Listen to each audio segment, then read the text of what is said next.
Welcome back, listeners, to another episode of BizBlend, where business meets strategy meets soulful storytelling.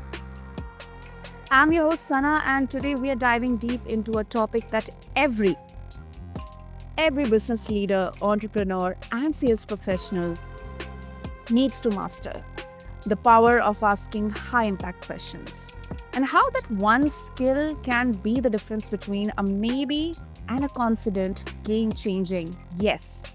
And joining me is someone who doesn't just teach this, he has lived it. Listeners, meet Phil Whitebloom. He's a sales expert, best-selling author, and the founder of Been There Consulting Services. Over his 40-year career, Phil has closed over, hear it, $1.5 billion in sales, built powerhouse sales teams for Fortune 100 companies, and served in senior leadership roles at giants like Sony Electronics. Well, he's not just known for closing deals, but also for helping others close with confidence. So, we'll be talking about the power of asking the right questions, the art of overcoming objections, and we'll also highlight Phil's incredible book, Handling Objections: Clues for Closing the Sale, which is a must read for anyone serious about taking their sales game to the next level. So, whether you are a founder, an entrepreneur, solopreneur, or a seasoned sales leader, or just starting with sales, you are going to want to learn in for this one. So, Phil, welcome to the show, and it is an extreme honor having you with us. Thank you. I am very happy to be here, and I can't tell you how grateful I am that you invited me to join you and your listeners today. Lovely. That is really, really great, Phil. So, um, you mentioned that, you talk about asking high impact questions, which is one of the most overlooked tools in sales. What exactly makes the questions high impact, and how can we start crafting better ones? So, Santa, you're asking about the importance of this. Let me ask you a question, Santa. So, why do you believe that this topic of asking high impact questions is important to your listeners, and what are you hoping for them to gain? So I'm hoping to get, for our listeners to get the right information, the right insights for them. So that's my end goal: the right information, which can struck chord with them Right. And how do you believe that will help them? when I ask you good questions. There you go. So, you see what just happened here? It's I could have just answered your question, or I could have just told you something, right? But maybe Yeah. that wouldn't have been what you were really looking to hear from me, because your thought process was there. So instead of me making an assumption or a Mhm. guess at what you really were asking, I asked you, I didn't just say, why is that important? I asked you to explain a little bit more how this will help and why that's important. And so that was a high impact question. That was Mhm. definitely different than, hey, Santa, are high impact questions important to you? And do you think they're important to your leader and to your listeners? And you would say, yes. But what did that tell us? Nothing, right? Yeah. So you couldn't even go any further in this interview with me today if that was how our conversation was going. If you weren't asking me high impact questions, all I could say is yes and no, and nobody would learn a thing. Um, That's and it would probably be a bad experience for you and for me personally, right? So high impact questions, they're not a joke and they're not a trick in any way. It's always about being curious. So this is how I'm answering your question now. When Mhm. you want to make a difference, and whether it's in business or in any other area where you interface with people and you want to eventually get them to come around to work with you, or follow your way of thinking, or maybe you're going to learn something from their answers to your high impact questions that's going to make you change your mind and make you a better person and or provide a better solution to somebody else than you were thinking about yourself. That's the ultimate value of this, asking high impact questions. How did I do with that? Wow, that was brilliant, Phil. That was brilliant. Without answering the question, you just answered the question. And I also think, that uh, to ask a high impact question, you would definitely need that confidence and clarity within you. So what's your opinion on that? How can It's a fantastic observation, and I have to tell you, I have my own podcast that I do with Brianna Henley, and we recorded that just before I'm here with you and your listeners, and this is the topic that we covered today, which is the confidence. So that was very, very interesting. So confidence. So there's confidence in yourself, and sometimes people like to come across as confident and they're not, and then they get themselves in a position where they're talking about things that they're maybe either not qualified to talk about or they don't have enough information to, and they're trying to speak with confidence about that. But really, what's happening is you're not fooling the person that's you're talking to, either consciously or subconsciously, where they're going, well, he or she's saying that, but I'm not really convinced. There's something they don't seem confident about what that is. So here's another area where asking questions will help you with your confidence, because usually the lack of confidence is a result of not having enough information or not having enough experience in a particular area that somebody's asking you to talk about or to give advice about. So the way that happens, so if it's something you're so sure about, you definitely want to make sure you're addressing the right question. Assuming here we are addressing the right question, then you want to say, I need to learn more. Could you please share with me a little bit more about what you're asking so I could make sure that I'm responding to you with the correct information? So, Sam, how did I do in answering that question for you? you? I mean, you actually, first of all, you were very frank that okay, if something, let's say for a salesperson also, if he or she is not aware about the product or service, not connecting, not understanding the actual value which that product or service is providing, there is no way that person can, communicate with clarity and confidence, or maybe handle the objections or rebuttals coming from the leads or the customers. So I can totally connect with this particular scenario because I have personally faced that. Great. Thank you. I'm happy I could help.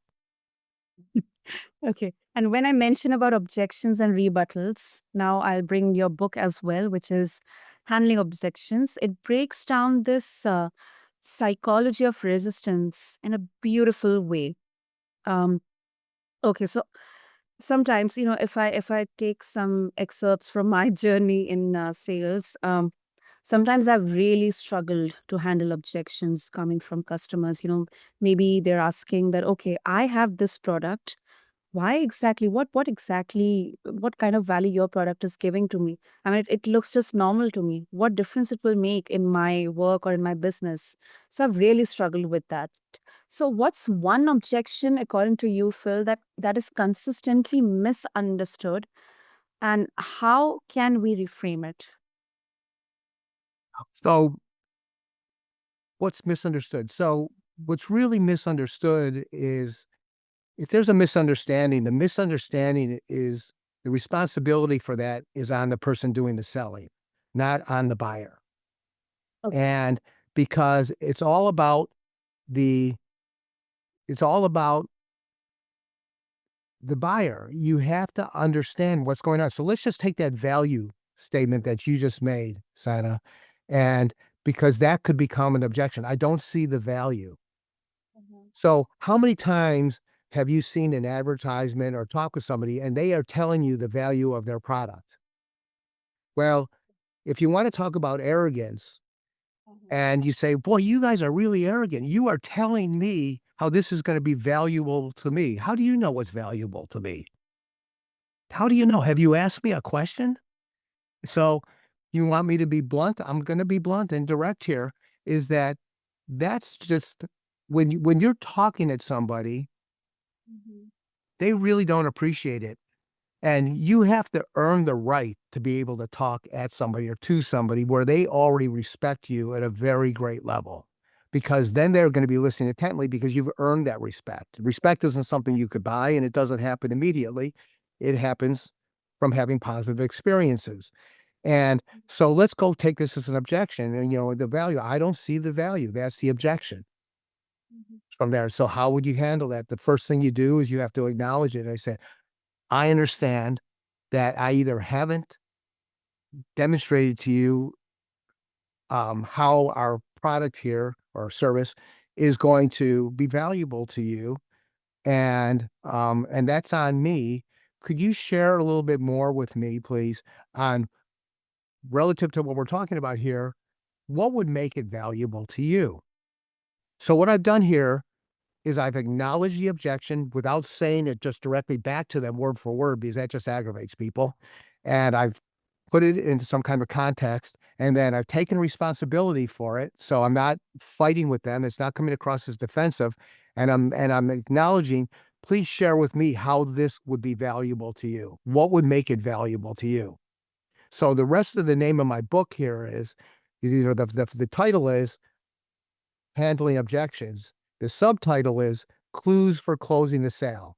So the title tells you what the book is about, and the subtitle is the promise.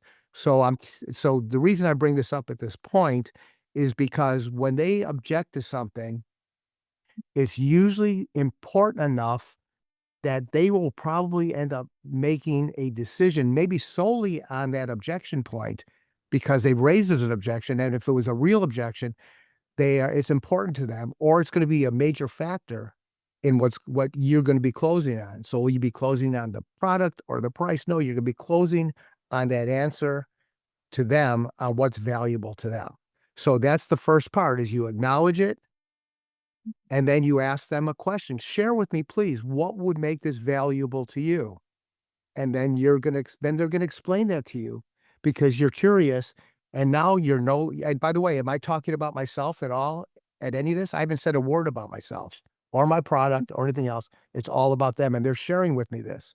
And they say, "Oh, I understand now. The value to you is gonna be if it's gonna free up 1 hour or more of your time, allowing you to do these things that you can't get done otherwise. Otherwise, you're not interested." Is that what I'm hearing?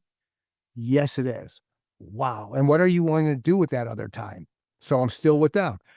With that other time, I have to launch this new department that is not doing as well as it should be. And I have to make sure that we keep growing this thing, and I have to focus that attention there. So great. So it's not about really the product, what the product is going to do for you. It's by freeing up that time that this is what we're going to do for you, is we're going to help you focus in this other area. Is that what you want? Yes, it is.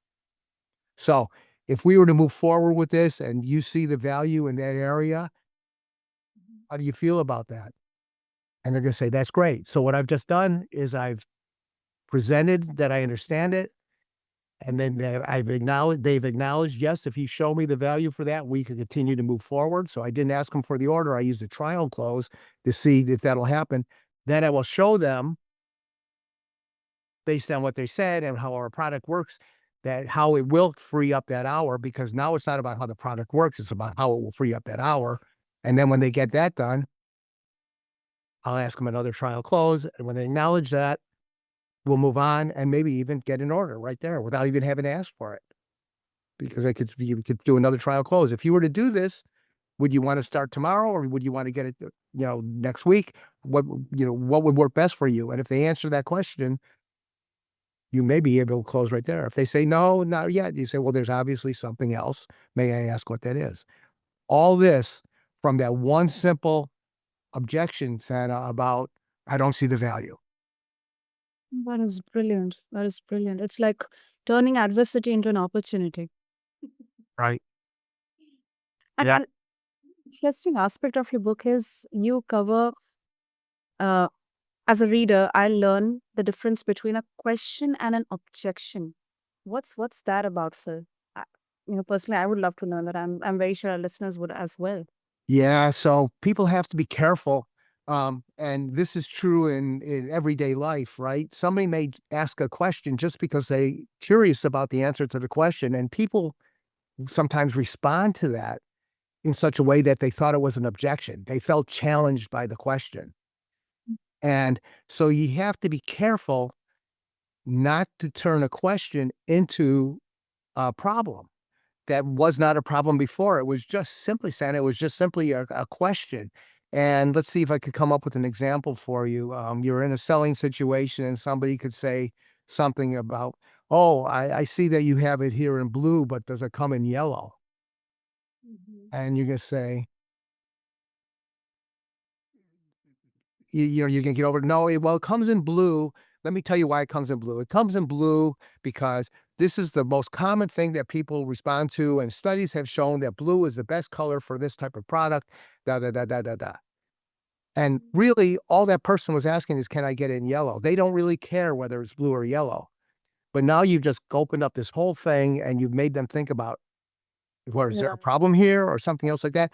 And instead of just saying, asking the question, and say, first, that's a question you can answer directly, and let's say the answer is no. You say, "It does not come in yellow, um, but I am curious as to why did you ask if it comes in yellow?" So don't make any assumptions, and don't say, "Did you have to have it in yellow?" Because what are you gonna say if they say yes? Say, "Why, why did you ask that?" If you waited and said right away, "It doesn't come in yellow," say, "Well, may I ask why you're asking?" You're just frustrating them. That's a binary question. Just answer the question, then ask the follow-on question.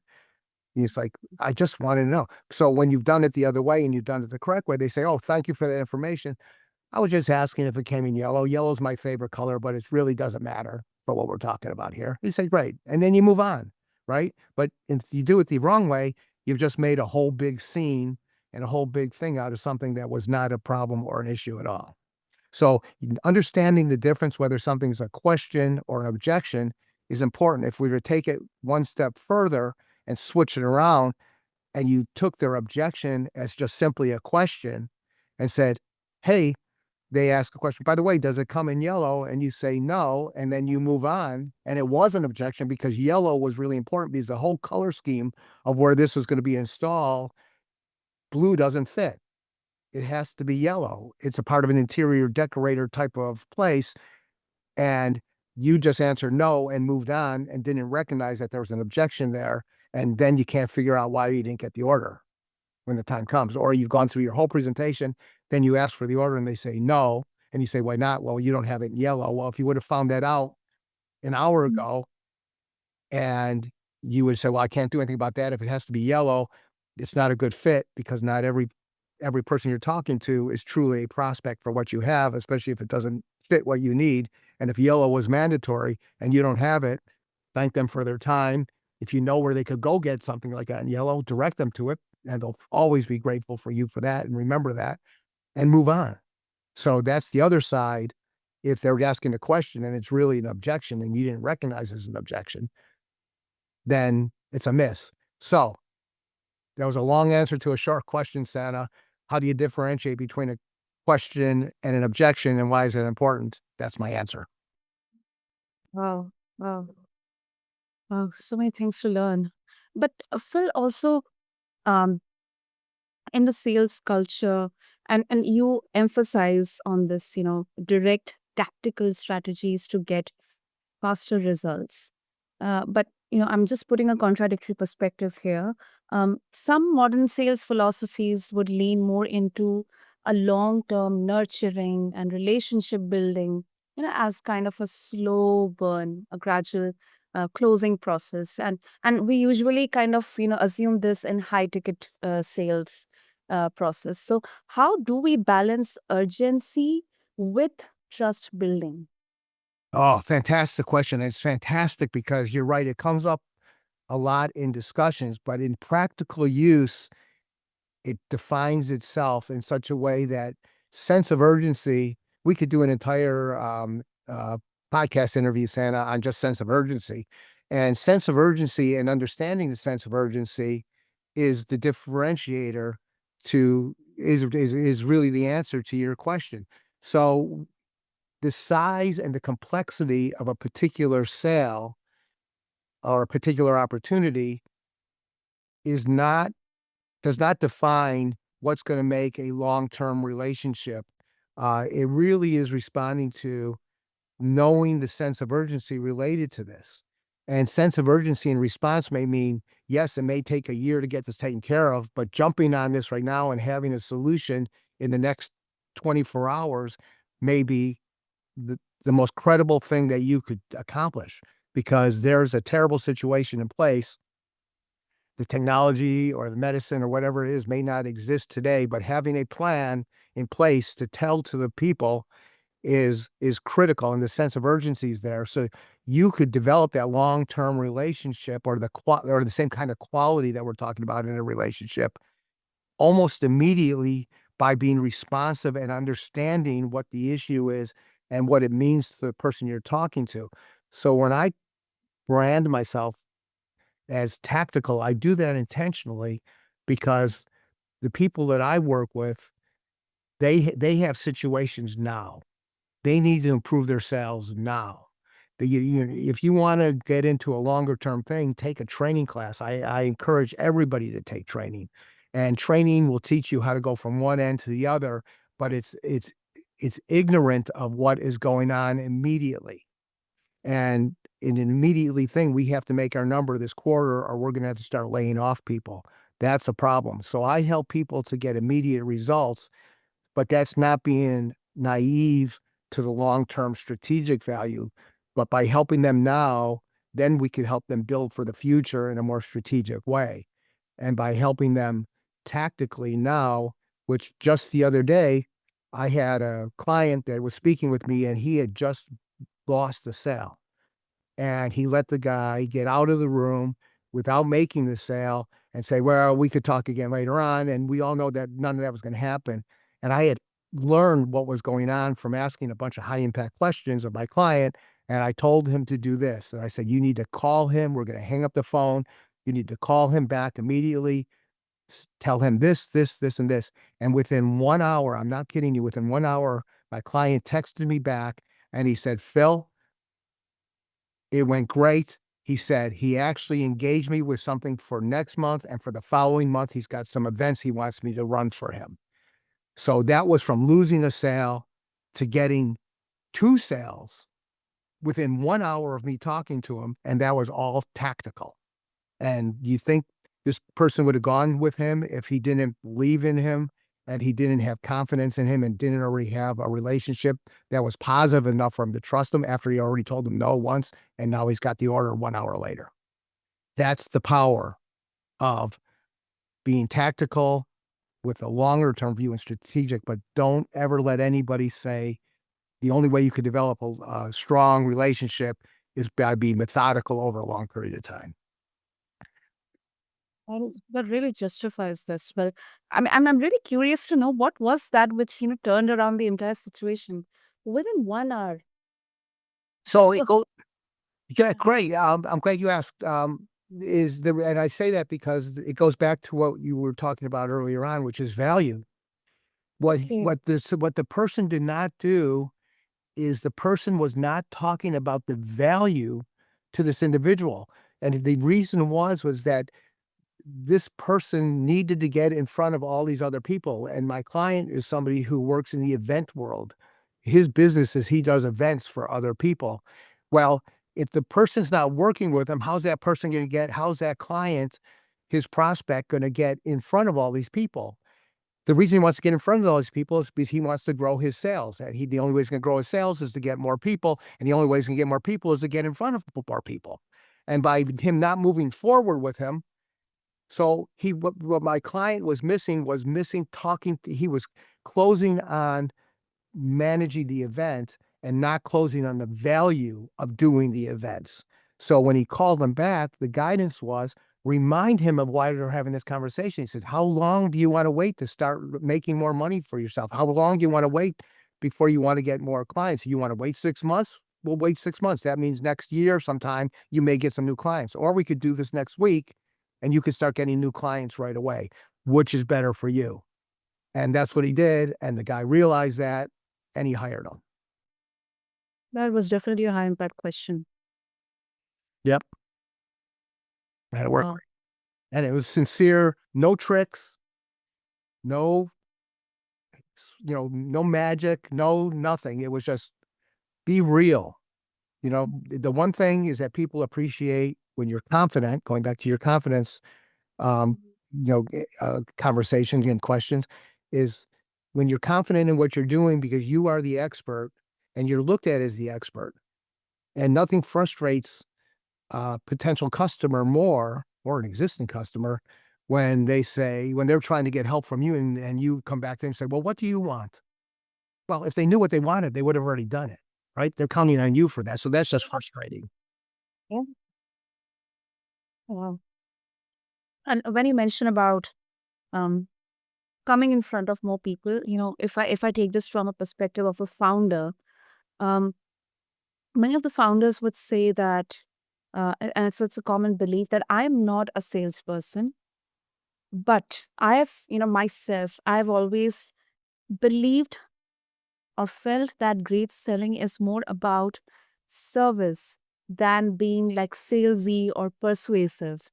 So what myths about sales success do you find yourself busting more often, Phil? And how do you help people shift that mindset? Yeah. Great. So, by the way, the next book that I'm writing is covering this Yeah. topic. um, so the that is such a common saying, and it's said to me all the time. I don't want to be salesy. I don't want to be this. Mhm. That is the result of talking at people. So stop talking and start listening more. But the only way you could listen more and listen better is by asking those high impact questions. So let me give you an example. I was coaching a company in the healthcare industry, Okay. and they have competition.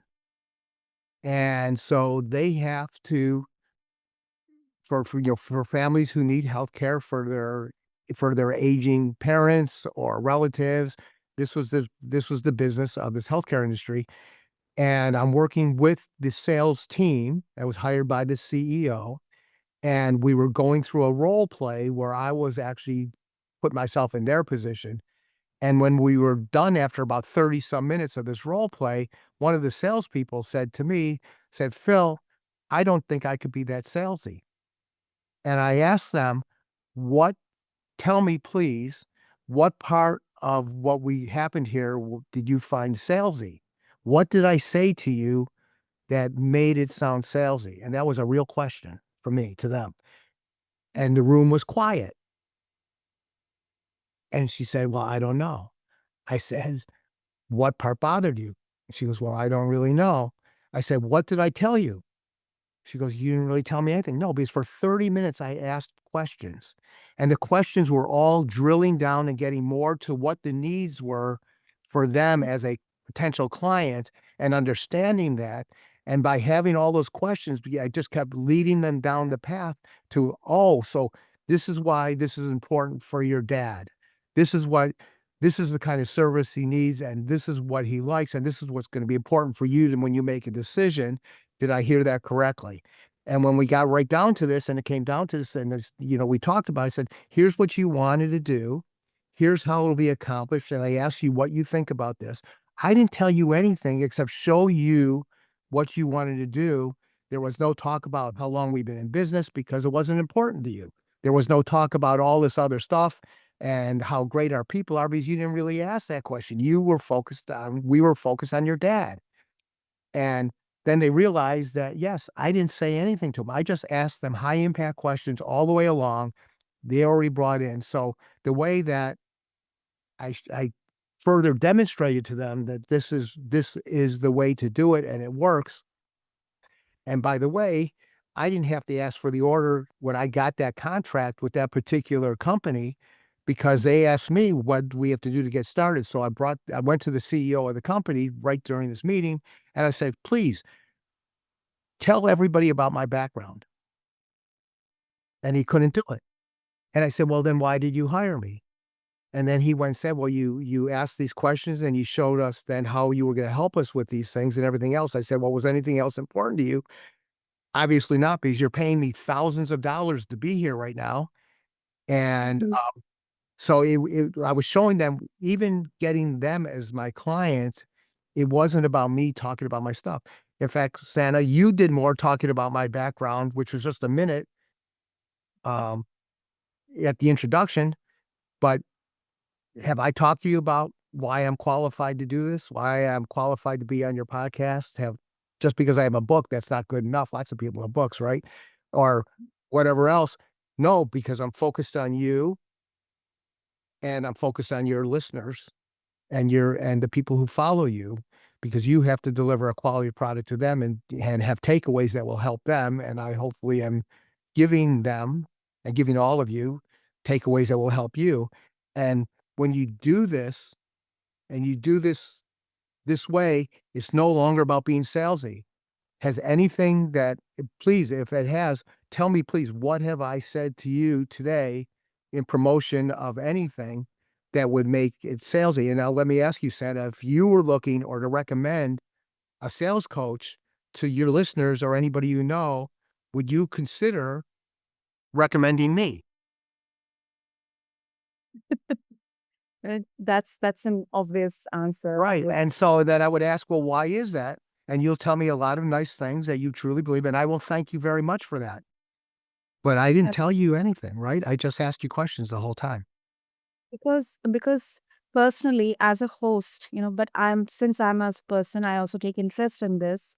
I have learned a lot of takeaways from this conversation, and that's why there will be a callback in my mind when some listener or maybe someone asks me about that you have a good sales coach in your mind. Then I'll directly have that callback in my mind. Oh, I had a brilliant conversation with Phil a long time back, so let me just get back to you and share his details with you. Well, yeah. Well, thank you very much. And I have to tell you, I want to say something nice for you and for the people who listen to you and the people who may be listening to this for the first time. So I appear on many podcasts and I really enjoy this and I always appreciate the opportunities. But what makes a podcast as a guest, what makes a podcast better than on a different podcast is the quality of the host. And that doesn't mean about the host being nice or not. Most everybody is nice.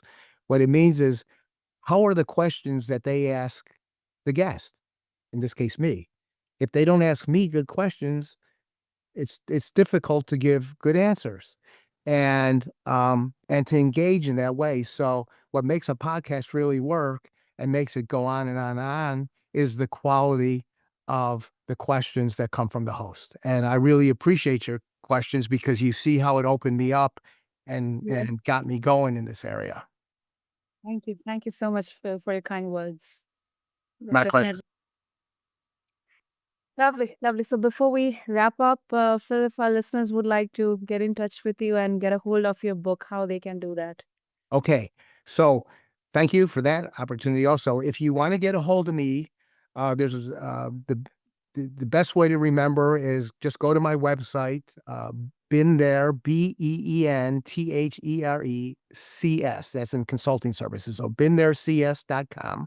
And you could go right to the contact page and my book's there. You could see it there. You could learn how to order it there, or you could just go to Amazon.com and you could order my book directly from there. It is called Handling Objections, Clues for Closing the Sale. Great. I'll have all the details and links in the show notes. And Phil, thank you. Thank you so much for this opportunity, for sharing your wisdom and absolutely those, some of the priceless aha moments, especially that turnaround in that 1 hour. That was definitely an aha moment for me. And I guess not guess, but I'm 100% confident it's going to stick with our listeners as well. So thank you so much. Thank you very much. You have a great rest of the day. And to everybody else, I wish you all a great day also. So, listeners, if you are tuning in and thinking, I need more of this, just go grab Phil's book, Handling Objections, Clues for Closing the Sale. It is practical, it is powerful, and it will change the way you show up in every sales conversation. I guess you got a glimpse from this kind of podcast itself. So, until next time, stay curious, stay bold, ask the right questions, and remember the question you ask might just be the key that opens the next big door for you.